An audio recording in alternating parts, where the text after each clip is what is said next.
Ikaw ba'y may napupusuan, may crush, or in love sa isang tao?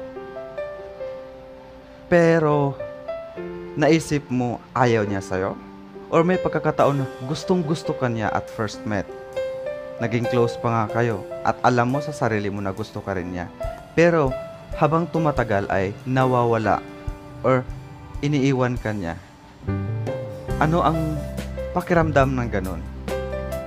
Ano kaya iisipin mo? Ano ang dapat mong gawin para yung crush mo ay magkakaroon ng crush sa'yo? Sa tingin mo, ano pa ang mga dapat gawin?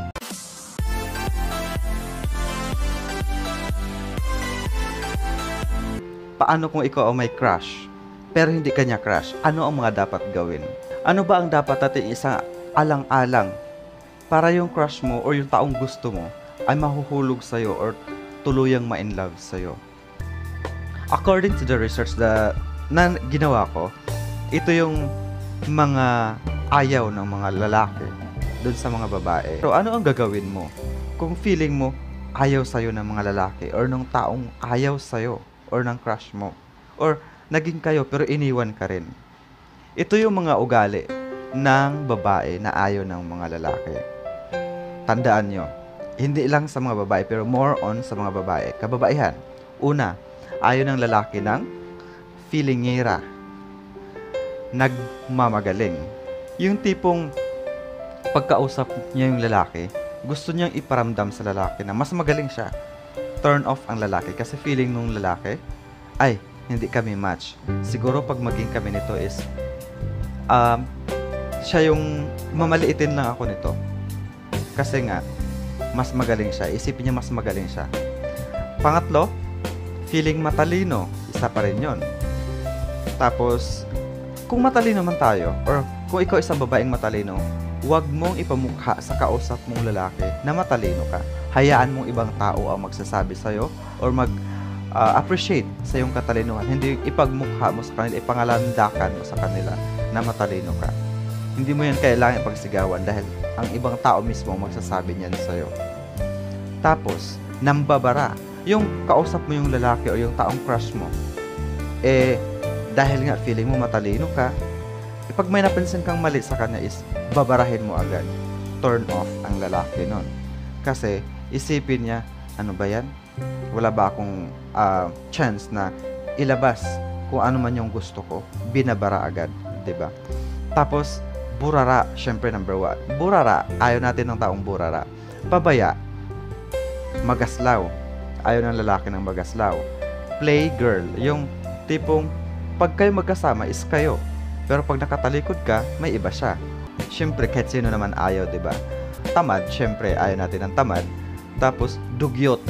Ikaw ba naman, magustuhan mo ba yung tao na tutong-tutong na yung malibag-libag nga, di ba? Ang pangit. Tutong-tutong. Tapos, hindi maalaga. Walang galang sa magulang or kahit sa ibang tao.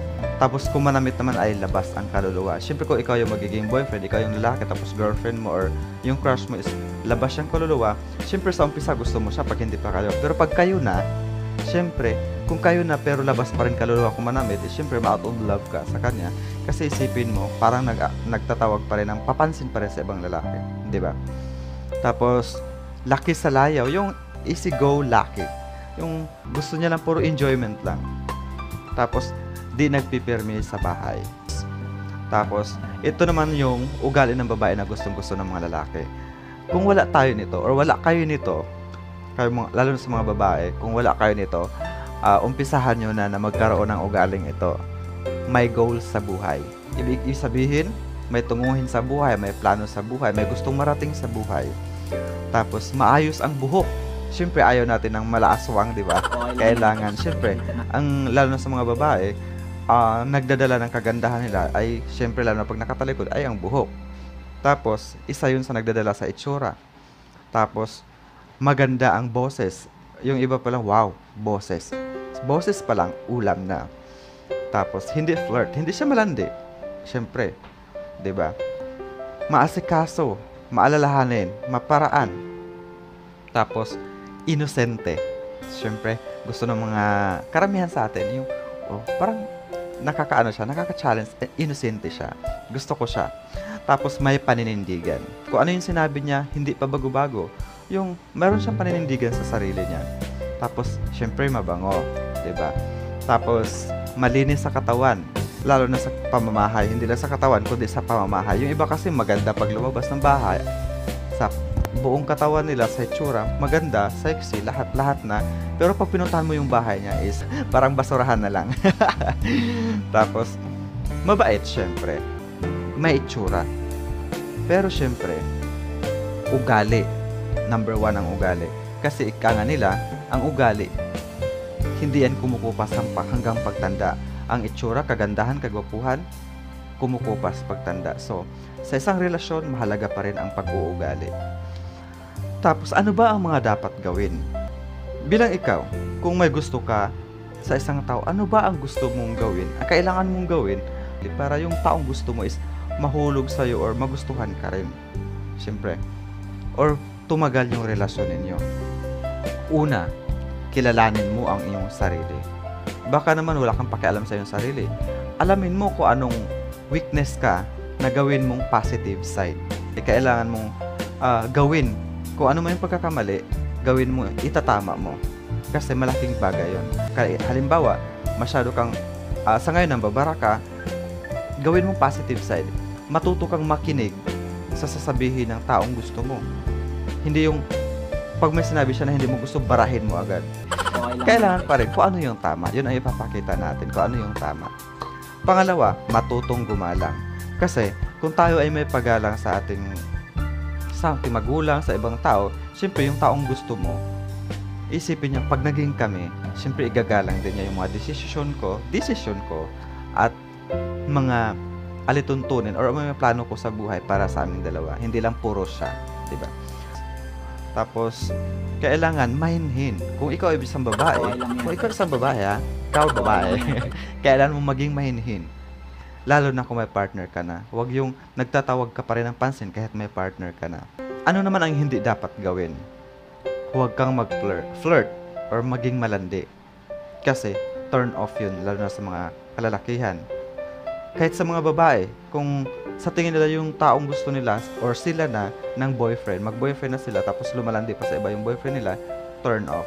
So, sa ngayon mahal ka niya, pero pag habang tumatagal na, pag alaman niya na flirt ka, iiwan ka rin kasi nasasaktan siya at masasaktan pa. Tapos, pahalagahan ang iyong sarili. Kalimitan sa mga kababayan sa panahon ngayon, dahil nga desperado na sila magkaroon ng partner sa buhay, ang ginagawa nila is binababa nila yung sarili nila para lang magkaroon ng partner. Yan ang tinatawag na wala ka ng pakialam. Huwag na huwag mong gawin. Hindi natin masisisi yung mga taong gumagawa ng ganon kasi nga, yun ang pananaw nila. Pero hanggat maaari, huwag nating ibaba ang sarili, lalo na sa mga kababaihan. Huwag ibaba ang sarili para lang magkaroon ng kung sino-sino man dyan. Having a standard is much better. Much better. Ang arte. Kailangan pagmamahal at paggalang. Magkasama yan. Tapos, kung ikaw naman ay isang babae, huwag mag-makeup ng makapal. Baka isipin ng iba, masyado kang papansin o gandang-ganda sa sarili. Turn off ang mga lalaki.